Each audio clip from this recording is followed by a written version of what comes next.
Overnight, the IDF retrieved the bodies of 6 Israeli hostages from a Hamas tunnel in Rafah. According to the army, they were murdered by their captors only a few days before they were found. Prime Minister Netanyahu said the murders prove that Hamas does not want a hostage for ceasefire deal. בימים אלה, בשעה שישראל מנהלת משא ומתן אינטנסיבי מול המתווכות במאמץ עליון להגיע לעסקה, החמאס ממשיך לסרב בתוקף לכל הצעה. חמור מכך, באותו זמן ממש הוא רצח 6 מחטופינו. מי שרוצח חטופים לא רוצה עסקה. The hostages whose bodies were recovered are those of Hirsch Goldberg Poland, 23, Eden Yerushalmi, 24, Ori Danino, 25, Alex Lubnov, 32, Carmel Gat, age 40, and Almog Sarusi, 25. The IDF did not have the exact location of the hostages, but had indications of a general area where the 6 captives could be held.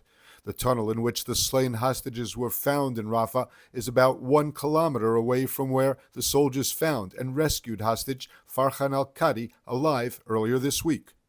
על פי הערכה הראשונית העומדת ברשותנו, הם נרצחו באכזריות על ידי מחבלי חמאס זמן קצר לפני שהגענו אליהם. הם נחטפו חיים בבוקר 7 באוקטובר על ידי ארגון הטרור חמאס.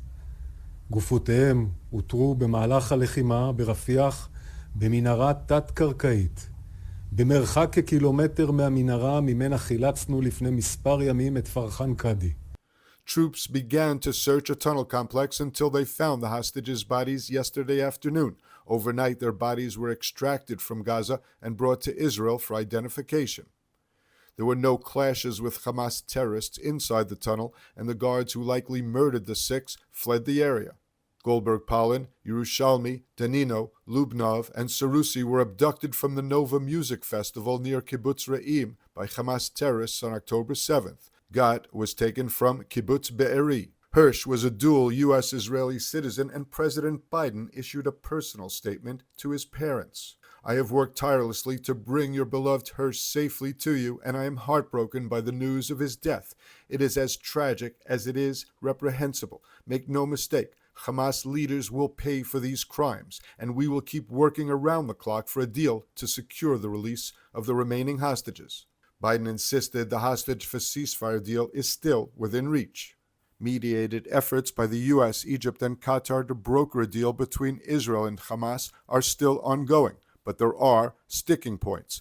The Security Cabinet passed a motion supported by Prime Minister Netanyahu insisting that the IDF remain on the Philadelphia corridor in any hostage for ceasefire agreement.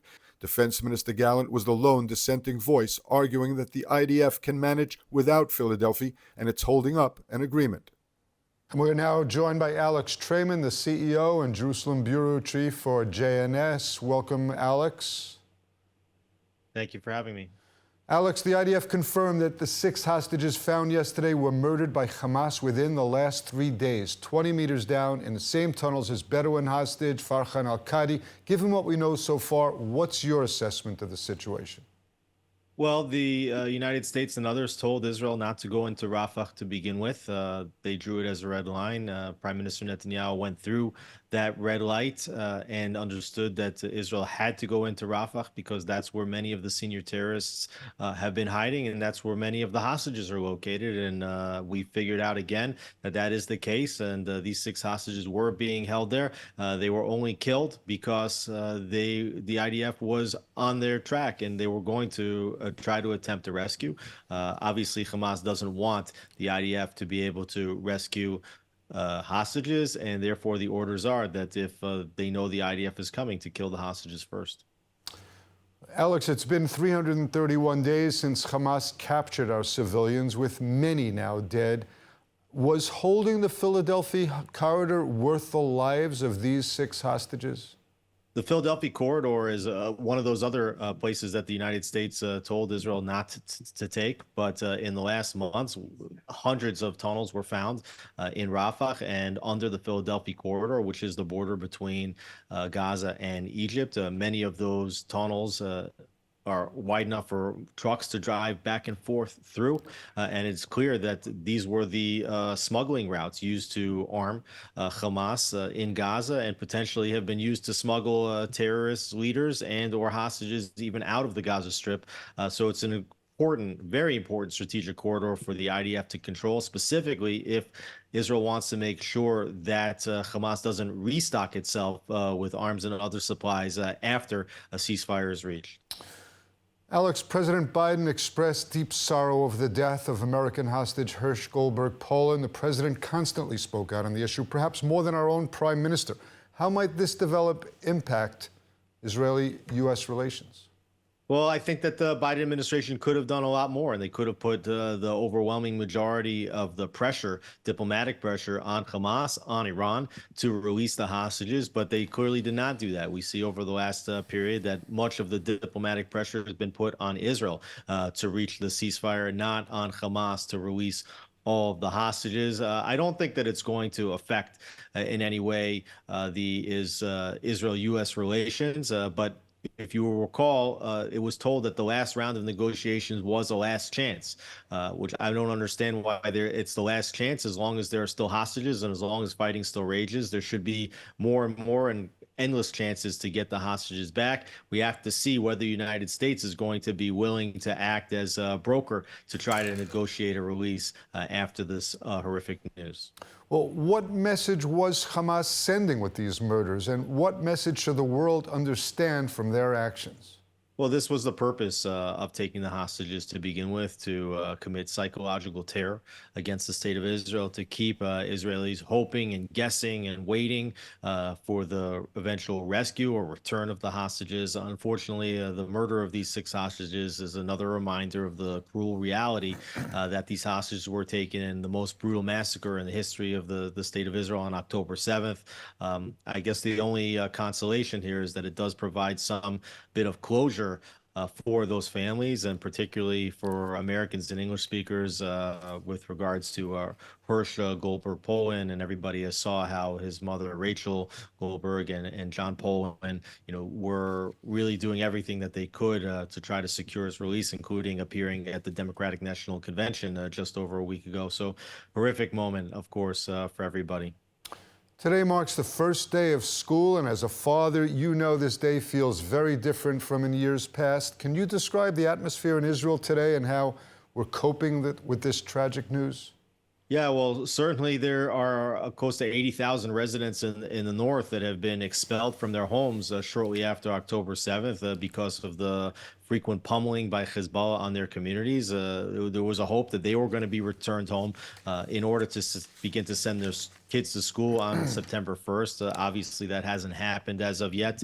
It's a difficult reality for people to be sending their children to school. Kids have been following the war. These are the types of situations that children should not know anything about.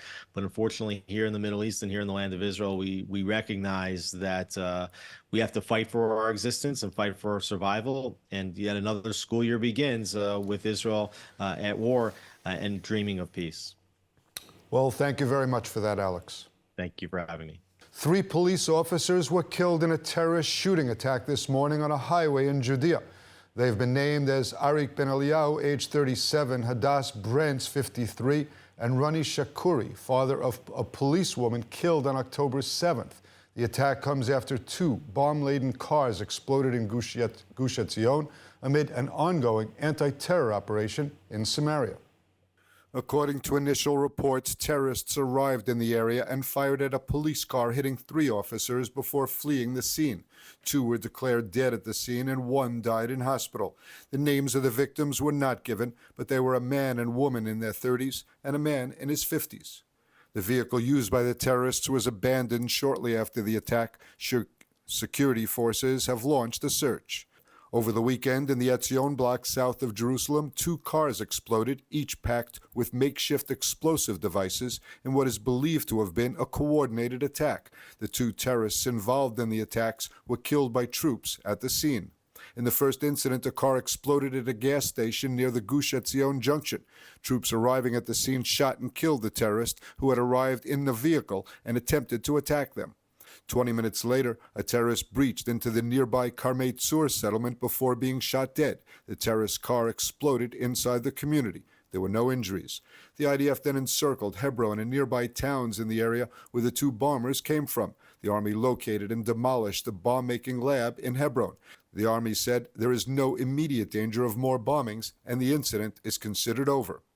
6 Palestinians suspected with involvement in the dual car bombing attacks were arrested.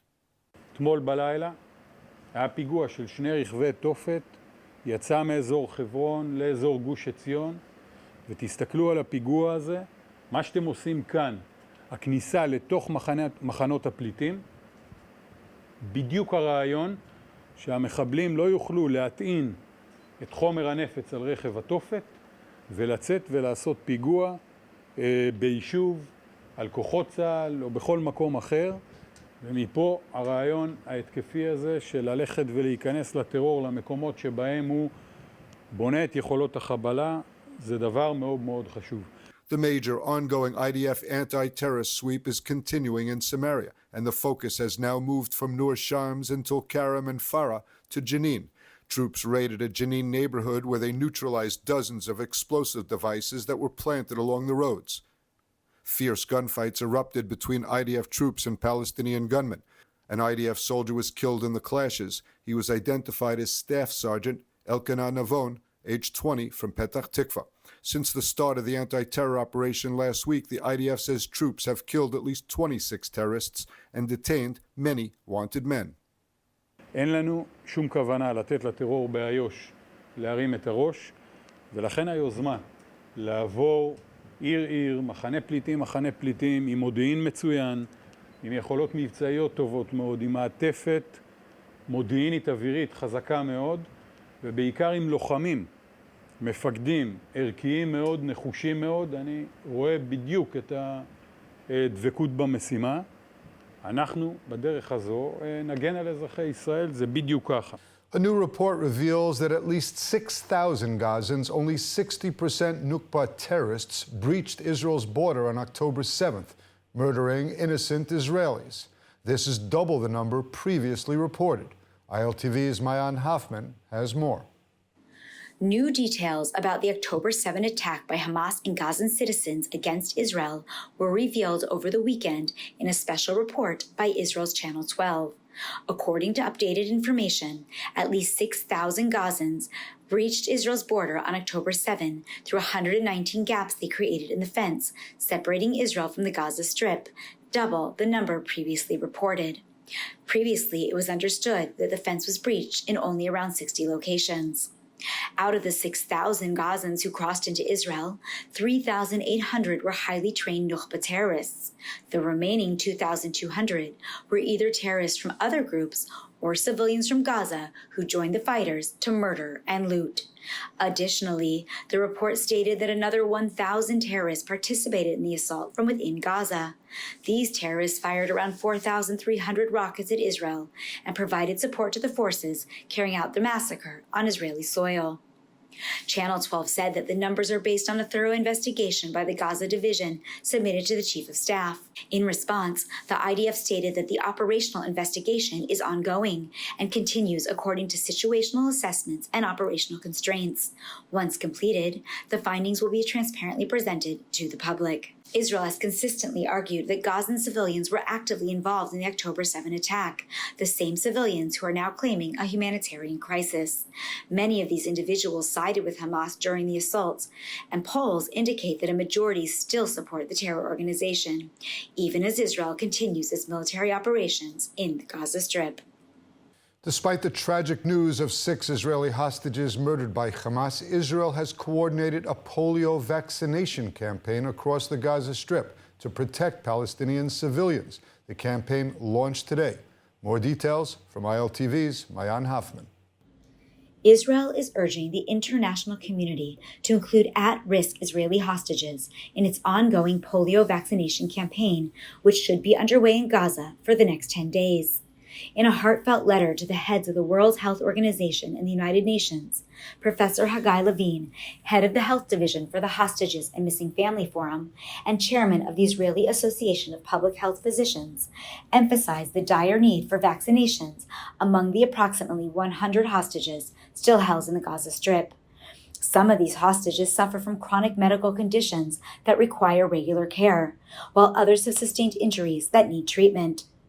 Despite being abducted 11 months ago by Hamas, proof of life has been denied, and humanitarian visits from the International Committee of the Red Cross or any other organizations have been blocked.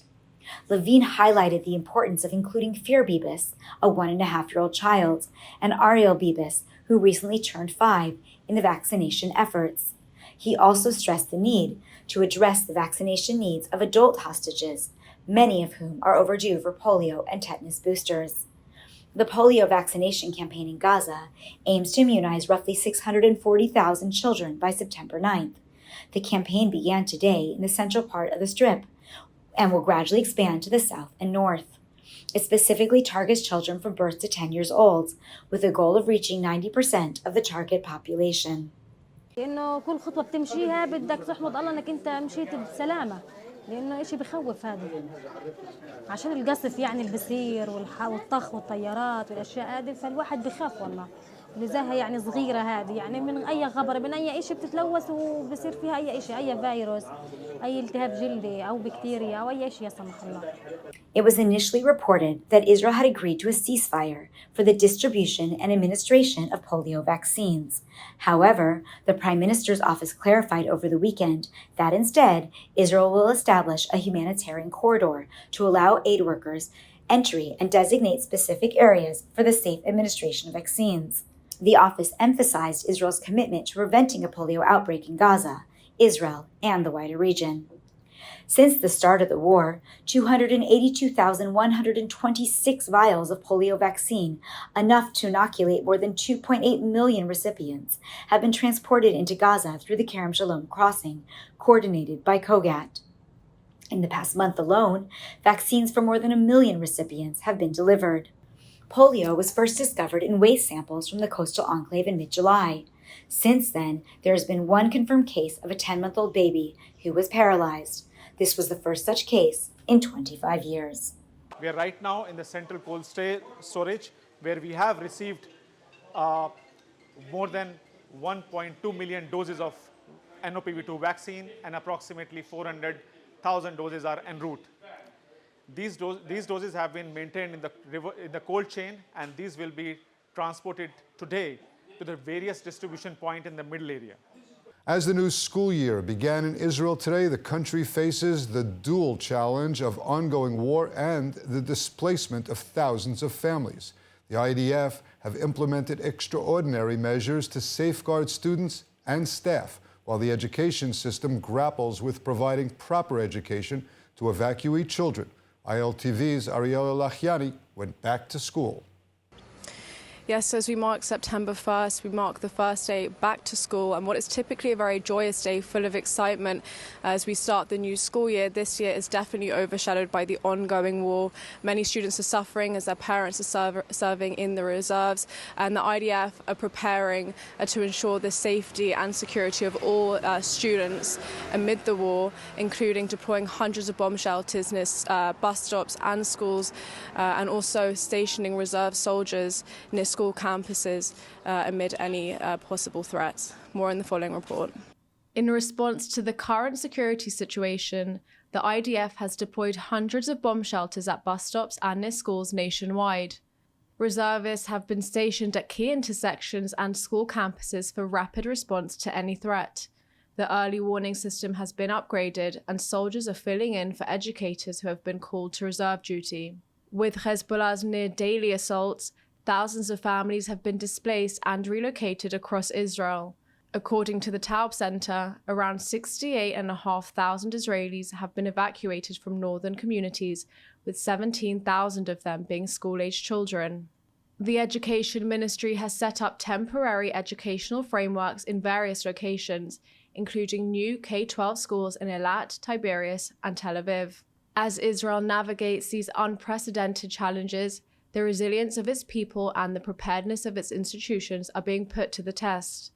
The education system, like the rest of the country, is adapting to ensure that even in times of crisis, the future remains a priority. And now some good news, with Israel racking up medals at the Paralympic Games in Paris this summer, securing 2 gold medals and a bronze in an emotional weekend. ILTV's Debo Klein has more. Israel's first Paralympic medal was a gold, a first-place win for Taekwondo flyweight Asaf Yassur. Adorned with an Israeli flag and an iconic Jewish kippah, Yassur, who lost both of his hands at age 13, secured the gold after beating Turkey 18-12 in the final of the men's under 58-kilogram category. Israel's second medal was also a gold, won by Israeli swimmer Ami Dadon after winning Friday's 100-meter freestyle S4. This medal is Dadon's career 4th, finishing with a time of 1 minute 20 and 25, nearly a second in front of the Japanese silver medalist. An inspiring video was spread across social media depicting Dadon in an emotional podium ceremony as the Israeli anthem Hatikva played in the background. The Paralympian was born with cerebral palsy and had begun his swimming career at age 6. Israel is now ranked 17th, with the win of a bronze medal by Israeli swimmer Mark Maliar in the men's 100-meter backstroke in the S8 disability class. Maliar, who was born with cerebral palsy, said he dedicated his medal to the IDF soldiers fighting to protect the state of Israel. Israel had a mixed run on Saturday with wins in rowing and wheelchair tennis and losses in badminton, goalball, and bocce. With more water sports to come, Team Israel is hopeful for more medals. We're excited to announce the first ever ILTV News Community Webinar, where you can ask Editor-in-Chief Mayan Hoffman your most pressing questions about Israel. Scan the code on your screen and join us this Tuesday, 2 p.m. Eastern Time, 9 p.m. Israel Time. The exclusive webinar is for our subscribers, those who support accurate reporting on Israel by being part of the ILTV News community. Not a subscriber yet? There's still time. Just scan the code on your screen to join the ILTV News community and take advantage of this exciting opportunity. Sagot Winery, where passion meets tradition. Nestled in the heart of Binyamin, our vineyards yield exquisite wines crafted with generations of expertise. Now let's take a look at the weather forecast. It's September 1st and cooler days are coming, and not the hotter and hottest August weather. Cloudy skies are expected tonight around the country, and temperatures are dropping and reaching lows of around 22 degrees Celsius or 73 degrees Fahrenheit. Tomorrow we should see mostly cloudy skies and highs of 33 degrees Celsius or 92 degrees Fahrenheit. And that's a wrap for today's news. For the latest updates from Israel on all your devices, be sure to follow our ILTV channels, subscribe to our ILTV newsletter, and explore our website, iltv.tv. Stay informed with the latest news straight from the heart of Israel. I'm Steve Leibowitz. Let's bring the hostages home alive.